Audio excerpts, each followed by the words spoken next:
there, and welcome back to the GamecockScoop.com podcast. I'm Caleb, joined by Alan, and also Coach Perry McCarty this week. Got a little extra time around the house, right? Because the baby. That's Congrats right. on that, by the Thank you. way. So we're going to talk a little bit about baseball. Obviously, the regular season did not end on the note that South Carolina wanted, with 6 straight losses. Alan, I saw you put out a crazy stat over the weekend. It had been like 50 years or 60 years since that happened. Well, if they had lost yesterday in the SEC tournament, that would have been 7, and that would have tied their longest losing streak since 1961. Wow. Do you know how long the 6 was, or how far back that was? They had a 6 earlier under Mark, actually, which kind of goes what we're talking about. But the Yeah. last time they lost 6 to end the year was 96. Which Okay. weird, they had a coaching change that year. Well, we'll see what happens there, because they did win in the opening game of the tournament yesterday against a pretty good Alabama team that obviously beat them earlier in the year. South Carolina was sitting at 19 in RPI before yesterday, and Alabama was at 18 in RPI before yesterday. So it's another solid win for the resume. I was reading, some stuff about them, South Carolina potentially being on the bubble after that 6-game losing streak. But I would think after yesterday, they're probably Yeah. solidly in, but obviously still going to have to travel somewhere. Probably, I mean, depending on what happens throughout the rest of the week, obviously, but probably as a lower 2 seed, which means you're going to have a pretty tough matchup in that regional. Yeah, I don't want to miss the forest for the trees because they did win yesterday, and that's great. And they got off the schneid, and the offense woke up, and Chris Veach pitched great yesterday. But you were not competitive again in a big series last week. You went to Knoxville, you lose 9-3, 8-3, and 4-1. But even that 4-1 game, you're down 4-0 early, and it never felt like you were in it. This is a bad baseball team right now. I know they won yesterday. It feels a little weird doing the whole negative thing coming off that when you did win a postseason game technically yesterday, but you've still lost 6 out of 7, even with that. You're not going to host a regional, which you thought you would most of the year. I almost don't even know where it goes from here, because as long as you're in the tournament, you have a chance. We say that all the time. Any team can get hot on any given day. It's the March Madness 11 seed in the Final Four thing we always talk about, right? But really, does anybody think a winning streak's around the corner for this group next weekend? And I don't know, a national seeds ballpark, probably, maybe even Clemson's ballpark. I am curious if they were to win the SEC tournament, which is obviously a very huge if. There's not an auto bid structure or anything, right? I mean, obviously they would be in the tournament at that point, but that even if they won the whole thing, that doesn't necessarily mean that they would be hosting a regional. No, you're under 500 in the conference. I think it's pretty hard to host with that, even if you did somehow run through this week. Yeah.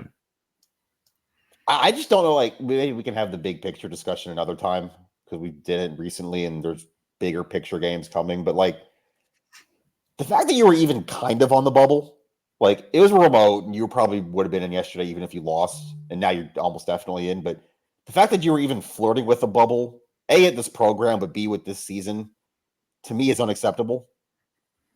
Yeah, I mean, it's a pretty wild swing in 2 weeks, right? Yeah. We were talking about them potentially hosting heading into that Georgia series, and you pretty much had those last 2 series go exactly the way that you couldn't. I mean, even if you don't win either of those series, you needed to get a game in each, and can't even manage that. The starting pitching, I don't know who you feel like you can depend on right now. I mean, Gary Yeah. Gainey, maybe.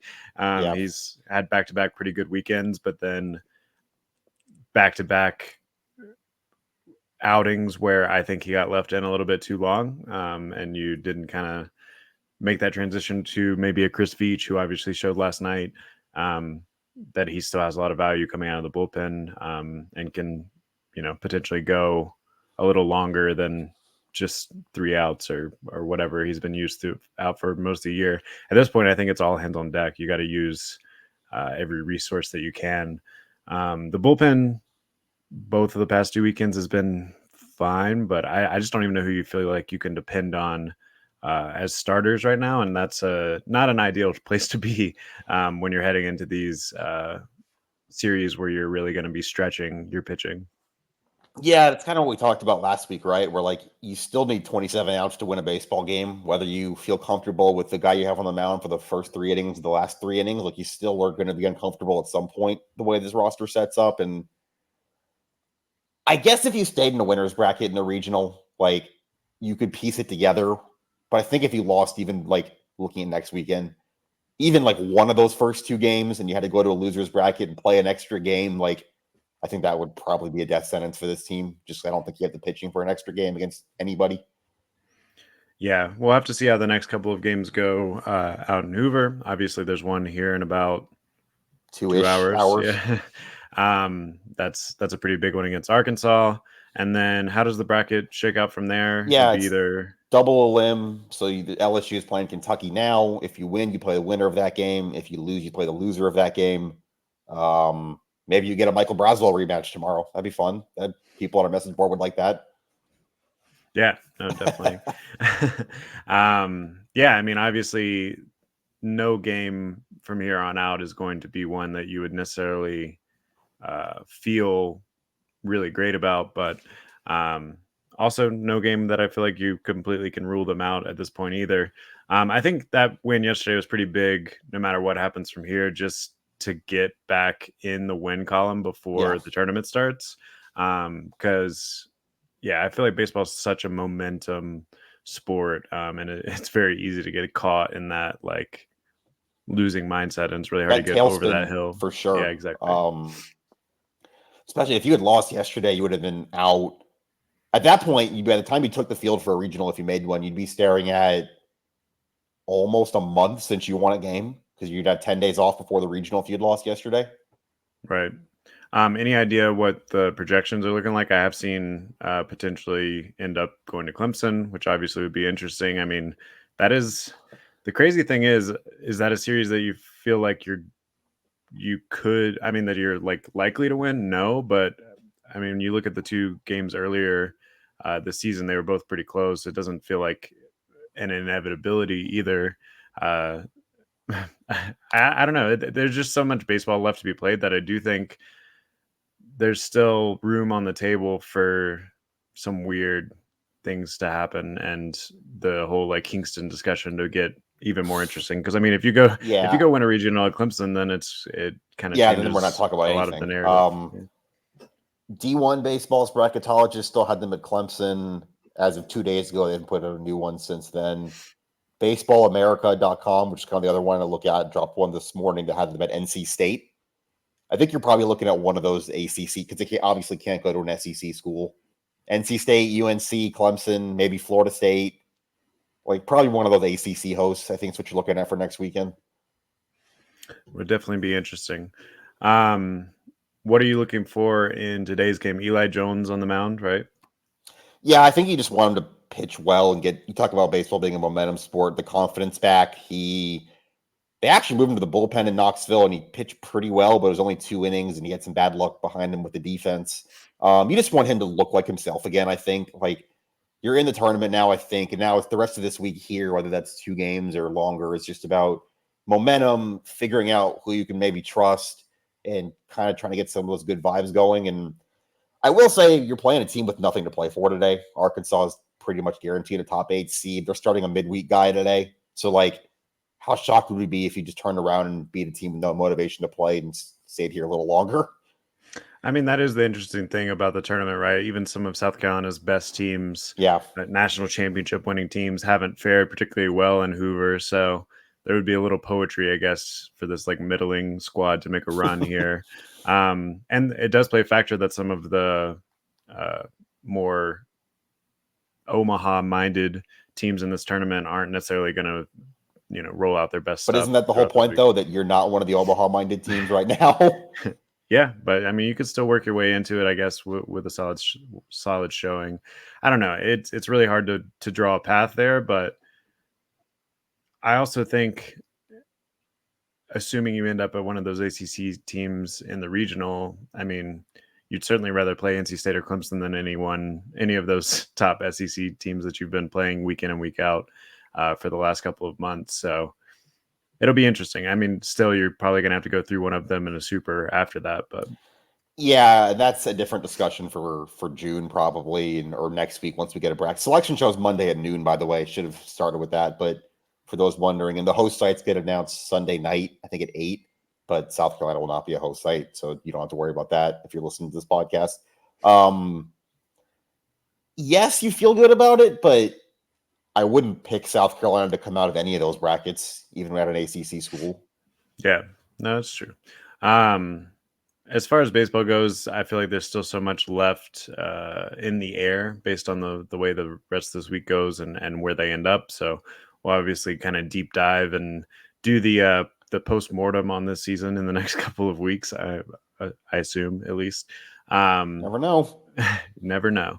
Um, but I mean, it's easy to say that the regular season definitely did not end the way that you wanted after you had kind of piece together what you needed to with 6 games remaining to uh, put yourself in a position to host, and then the wheels just totally fell off. I do think how much. One more thing on baseball before we move on, I guess. How much do you think that the lineup change, which I do think has brought a little bit more consistency at the plate, has hurt you defensively and hurt that starting pitching that we've been talking about, where you don't necessarily have a dominant strikeout pitching ace.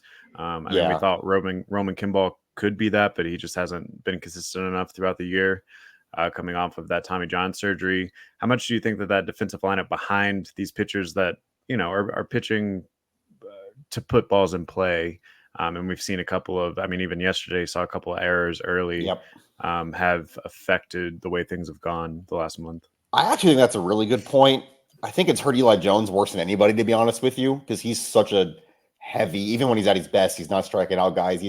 His whole bread and butter is soft contact, ground balls. And even last week at Tennessee, right, he comes into, they're only down 2-0 at that point. Like, you're still in the game. He gets 2 straight ground balls. They're both errors, 2 runs score. You're down 4-0, and the game's pretty much over at that point.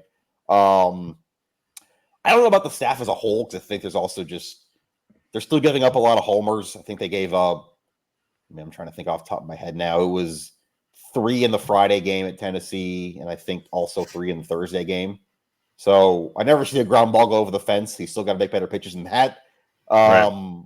But I think maybe Eli Jones specifically has been really hurt by kind of some of the shuffling with the defensive positions. And we'll see what that looks like today. It's another thing I'm keeping an eye on. Yeah, at the same time, I think you're in a catch-22, right? Because we saw that the offensive lineup, when you are a little stronger behind your pitching, just wasn't getting it done in those situations Yeah. where you have to get it done. I mean, we saw the running and runners in scoring position hitting percentage at the beginning of the season, which was one of the worst in the entire Abysmal. country. Yeah, Yeah. and now, I mean, even now it's what average, I guess. Yeah. You're But kind of middle of the pack. yeah, but you Uh, needed at least that. So I'll have full um, coverage from Hoover today, tomorrow, however long they're in this thing. Um, we've got Perry here. Should we talk a little Akron football? absolutely. Hey, before we do get into that, Perry, I'm going to put you on the spot. So sorry in advance. But Perry he's a former high school football coach and kind of our film room expert when we're talking recruiting on GamecockScoop.com. So you can go back and look at all of the film rooms he's done for the current 2025 commitment list. But my question to you is, who are you most excited about from the 2025 commitment list so far? So at least with Rivals rankings, they're all 3 stars. But we were kind of talking before we got on here.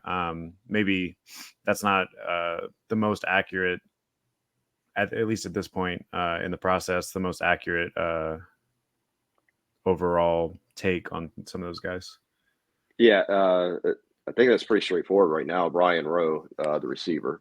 I mean, he's explosive. I think he won MVP at one of the All At a Star camp last camps. weekend, yeah. Yeah, and so I'm sure more offers. And I put this in the write up when I did it. When was that? A month or two ago. But I'm sure he's going to get more offers along the way. I think he might be a tough one to hang on to. But he could be a difference maker for us for sure. Yeah, definitely. The week after he committed to South Carolina, he got an offer from Georgia, which was one that he was coveting. He's gotten a couple more major offers since then. I think both of the in-state North Carolina schools, NC State and North Carolina, have both offered. So it is going to be an interesting to watch down the stretch. And that's a few weeks ago. Adam Friedman with the national staff asked me to do a fact or fiction on who was the most underrated in the class, and he said Anthony Addison, but I agreed with your take that it was Brian Rowe. Although I do think Addison's got some interesting upside too. Especially with his frame, he's definitely going to have to bulk up a little. Maybe not as college ready as say Dylan Stewart was this past year, but has some room to grow as well. Yeah, I think it's a really good start to the class for sure. I think all of them have some nice upside. They may not have the fanfare as of yet, and who knows if they all get that. But I think Brian Rowe is at the moment the one that could really step in and play immediately and make a difference. What are you at now? 5 commits verbal or 6? 6, yeah. 6. And I think regionally, also pretty important. So you've got 3 in-state guys. You've got Rowe from North Carolina, where you have kind of struggled lately, and then you have that Virginia connection too with the Caleb Williams and Shamari Earls. So even if the overall stars aren't there just yet, I do think it's laying an important foundation. And like we always talk about, if there's somebody in state that is good enough to play at Carolina, you got to take them. They may not be an all-star or all SEC player, but if they're good enough to play here, you have to take them. And I think the staff is doing a good job of making that happen. Yeah, and we've seen some of those really develop. You think of like a Nick Emenwari or DQ Smith. Both of which were 3 stars when they first committed. Lenore Sellers was a 3-star for a while. Obviously, we like his upside. So we've seen that's worked out. And, to some degree, we were talking a little bit before this too, to some degree, the rankings, I do think end up accurate or pretty accurate by the end of the process. But early on, it's like what sophomores have gone to rivals camps or whatever. And it takes a little while to kind of disseminate the film and see who all is getting offers from there before you have a more accurate ranking down the line. So last week, Alan and I started to break down the 2024 football schedule. If you want to go back and listen to the second half of that episode, we talked about Old Dominion and we talked about Kentucky. I don't know if you agree with this, Perry, but both Alan and I said that we thought that the Kentucky game was probably the most important game on the schedule, at least as far as the potential for being bowl eligible and kind of setting the foundation for taking a step forward this coming season. Yeah, absolutely. I mean, we're kind of jockeying with them of who's the better team in that mid-tier of the SEC right now, and both programs want to take a step up, and that's a game you got to win every year at this point. I think Stoops has done a great job there, and so they're always going to be prepared no matter what. I think the scores reflect that, and you're absolutely right. We need to win that game to make sure to position ourselves to finish out with what is an incredibly difficult schedule.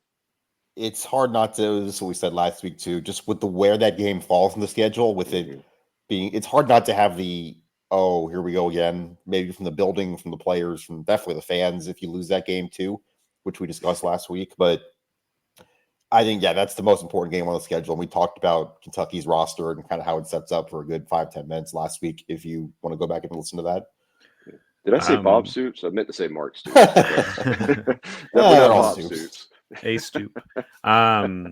So that would bring us to our third game on the schedule. This week, we're going to break down LSU and Akron, as Alan alluded to earlier, because Perry lives in Ohio and is a little familiar with Akron. That's your G5 sort of baby that you've been keeping up with. Yeah. What will give the fan base a little update and more than they wanted to know about Akron.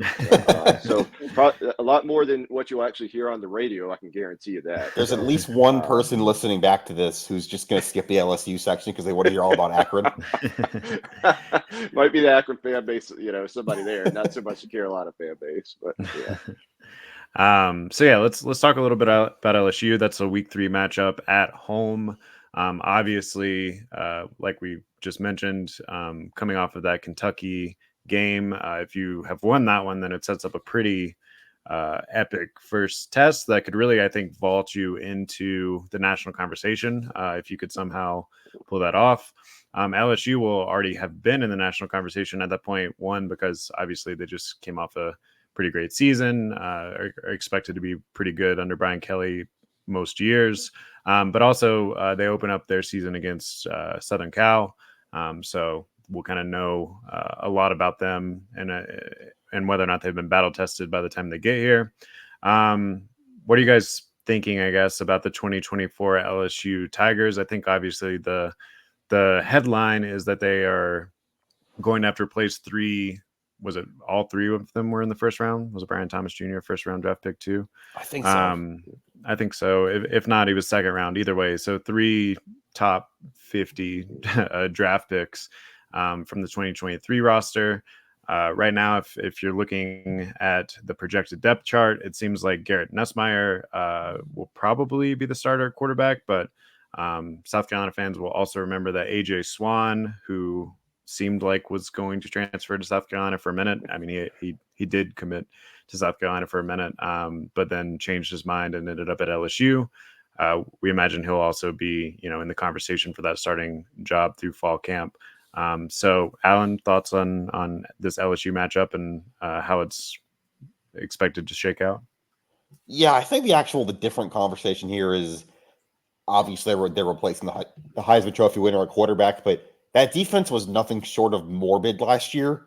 10 games against Power 5 opponents, gave up at least 30 points in 8 of them, and made a defensive coordinator change as a result. They hired Blake Baker from Missouri. I think that's the main question here. Is I think LSU is always going to have athletes; they're always going to be able to score. The quarterback replacement thing is interesting, but we're assuming it's going to be Nussmeier. Like you said, will have already played in the high leverage game week 1, so it's not like his first test is going to be South Carolina. But can they stop anybody? And that's where I think if the answer to that is no, if this defense still has holes and you can get them into a shootout at home, if Lenore Sellers has a good day, maybe this is where you have a chance. I'm not saying you're going to score 60, but kind of like that Tennessee game 2 years ago. I think that's maybe the style you'd have to try to win this. Perry might disagree, but I think that's the biggest question for LSU still is just if that awful defense is any better. Yeah. I think you hit the nail on the head with the quarterback spot. Losing Jaden Daniels, it doesn't matter who it is that's coming in, it's not going to be able to replace the production he did. He covered up a lot of mistakes for them. And that won't happen with Swan or whoever else is in there.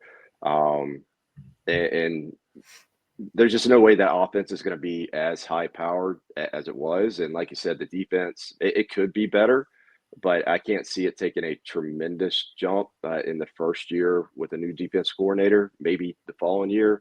As far as talent on the roster, I'm with you. I don't think there's any question. They have plenty of talent. That's not an issue, but I think they have a lot to replace. And as we all know, that quarterback position is so important. And if that's not firing at a high level, they're just not going to be as good.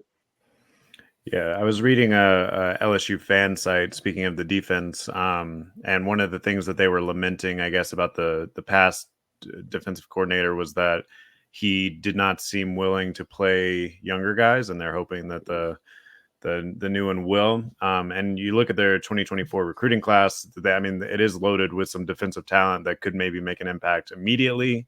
They got a 5-star defensive tackle, Dominic McKinley, out of Louisiana, and then several 4-stars that could make an impact pretty early along the defensive front and in that defensive backfield. So, they're always going to have talent on the roster. It's just a matter of how it all comes together. Was it the scheme that was making their defense not gel the way it should last year, or was it something else? Another good thing, though, I think, is that you get them at home and you get them early in the season. So as they're trying to work out these kinks, not that South Carolina's got all of their kinks worked out at that point either, but as they're trying to work out these kinks, you at least would rather catch them early, I think. Fair or not, this is taking out the non-con games.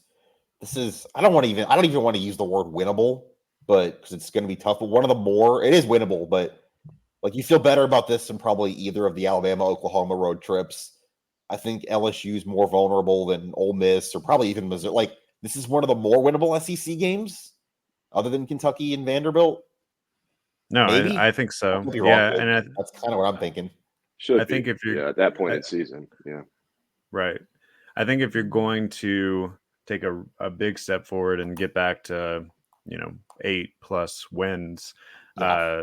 this is one that you're going to have to get. I mean, obviously, we talked about Kentucky last week as if you're going to make a bowl, but if you're going to really see a big step forward, I think this is a golden opportunity, and momentum wise, I think it would be huge, assuming you had won at Kentucky the week before, because LSU is just such a big name. Even if they lose to USC to start the season, as long as they don't get blown out, I expect that they'll be ranked. Who do they play week 2? I assume it's a bye game, probably an FCS. Do you know off the top of your head?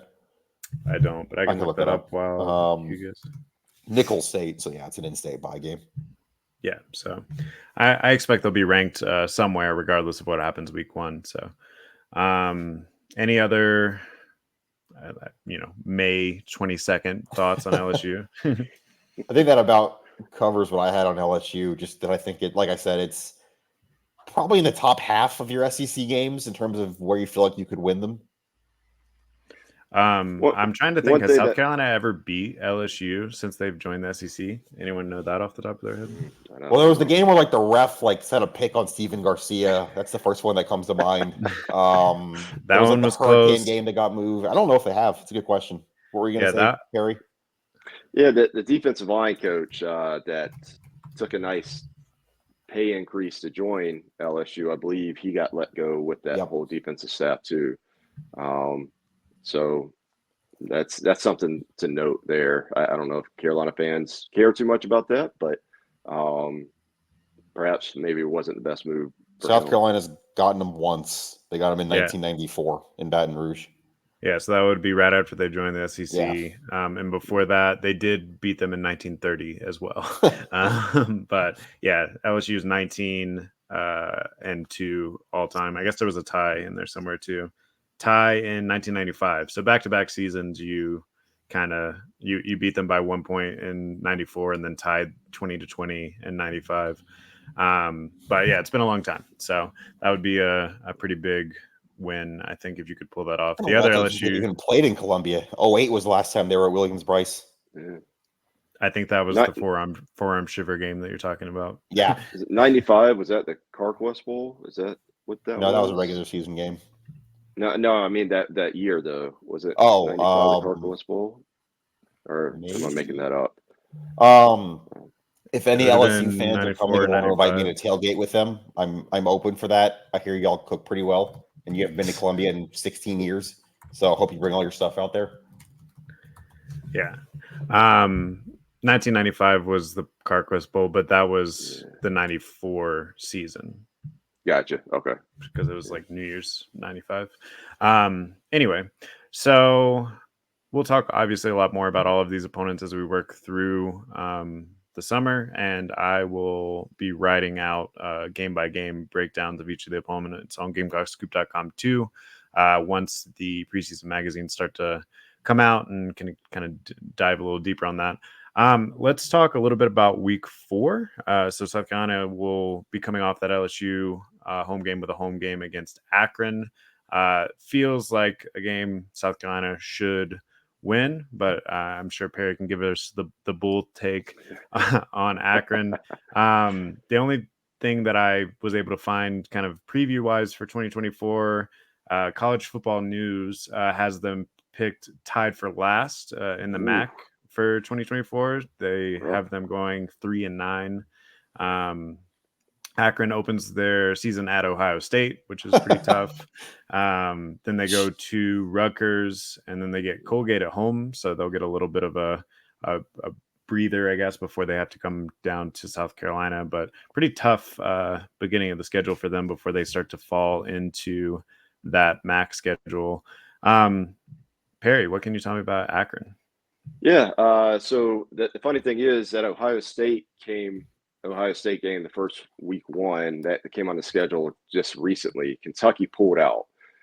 So Kentucky was scheduled to come back to Akron, make a return trip, and they bought that out, and then Ohio State's paying them a nice chunk of money to come play. So as far as the bottom line, Akron's doing pretty well with that whole ordeal. As far as the results on the field, probably not so much.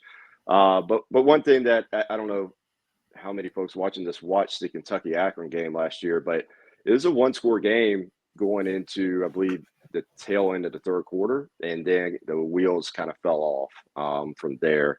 But just to rewind a little bit about Akron, Joe Moorhead is the head coach there. He was at Mississippi State for 2 years before he was let go. I believe he still is tied for the most wins in Mississippi State program history during the 2-year period.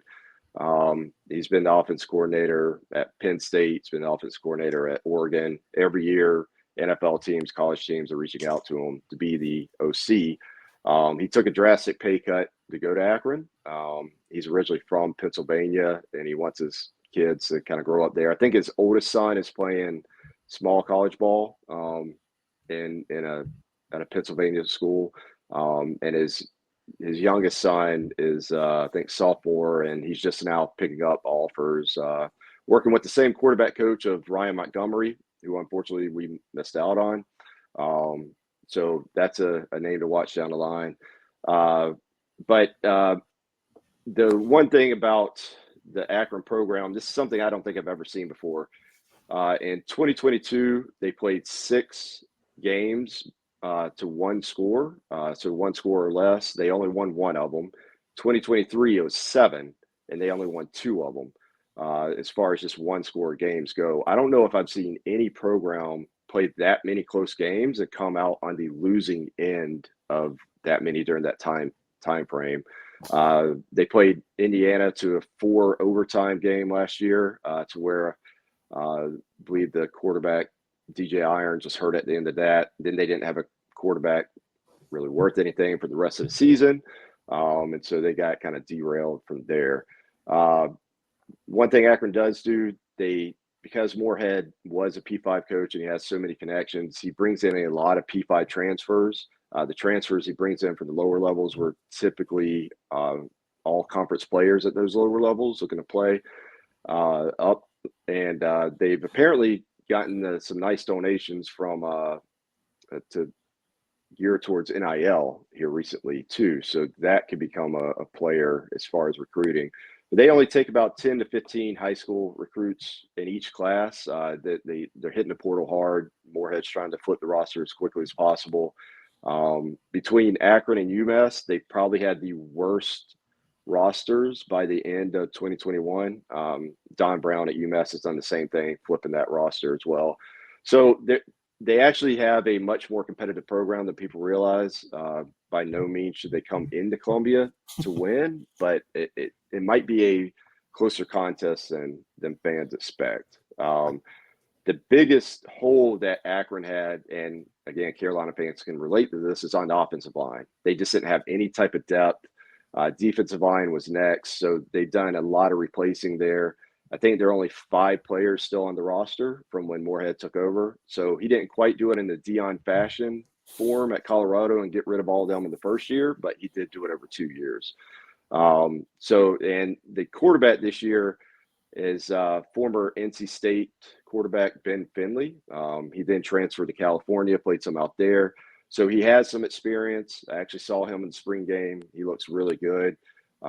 This should be by far Joe Moorhead's best team at Akron. The problem is that schedule. I mean, 3 P5 games right out the bat. That's tough. So they may come a little bit beat up into Columbia. We'll have to see how they do, but I projecting them to win only 3 games and at the bottom is foolish. That's somebody did that at was a College Football Network without actually doing any deep dive into the state of the program. Most of the high school kids are getting now have P5 offers, and they're a bunch of fringe P5 guys. So there's a lot of talent as far as G5 teams go. They just got to turn the corner. I mean, they've been close. They just haven't been able to do it. Yeah, I was about to say. Here. Go ahead. They played 7 overtime periods last year. 4 overtime game, a 2 overtime game, and a 1 overtime game. Yeah, 7 games by 1 score or less. Yeah, and only 5 of them. Only 2 of them were wins for them. So, yeah. I wonder if any teams had 7 overtime periods. And I guess there was that A&M LSU game that was 7 in one game, but 7 overtime periods in a season is pretty insane. Well, not 7 overtimes, but 7 1-score games. No, I'm saying, but they also had 7 overtime periods because they had a 4 OT game, a 2 OT game, and a single OT game. Yeah, absolutely. Yeah. I'm looking at their depth chart, and I don't know how accurate it is because it doesn't have Ryan Finley even on it or whatever, but it says it was updated as of the end of April. But it's not. They have like I said, there's so many transfers in from P5 that's not going to be correct. The other thing schematically to know about them, Joe Moorhead's big with the RPOs, so he puts a lot of pressure on the linebackers and safeties. So that's their main stuff they run. Uses tight ends a lot. So the middle of the field is going to be really pushed when we play them. And defensively, they have the defensive coordinator came from Oregon State a few years back, Tim Tibesar. He's had a lot of great defenses. He's been in different levels of football throughout. So they're actually pretty stout. They had one rough game against Northern Illinois last year, but they're very strong. They have great linebacker play. So if you enjoy watching linebacker and defensive line play for that matter, you'll enjoy watching this game. Yeah, and the one thing I was going to say, again, don't know how accurate the depth chart is, but there's only 5 players on the starting 22 that are not transfers, according to this at least. So it definitely going to be a different roster than the 2-10 squad from last year. And I'm looking at the transfer tracker on Rivals from 2024. Looks like they got 2 Power 5 running backs this past year. Marquise Williams out of Minnesota and Jordan Simmons out of Michigan State. So that'll be kind of interesting. They got a couple more Power 5 guys at the top of this list. Offensive lineman out of Miami, a defensive back out of Oregon, another defensive back out of Syracuse, tight end out of Missouri. So like you said, a lot of those Power 5 guys that maybe we're looking for more immediate playing time, and sounds like Moorhead's done a good job of kind of getting in their ear and saying, well, come play at Akron then.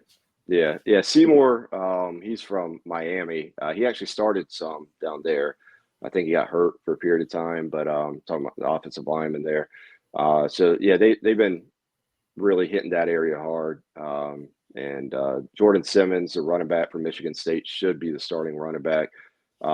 They've had several receivers be all conference player each year, despite the poor records. So they, like I said, the offense is fun to watch. Carolina will need to be pretty locked in. Otherwise, it's going to be a much closer game than we want it to be. That's for sure.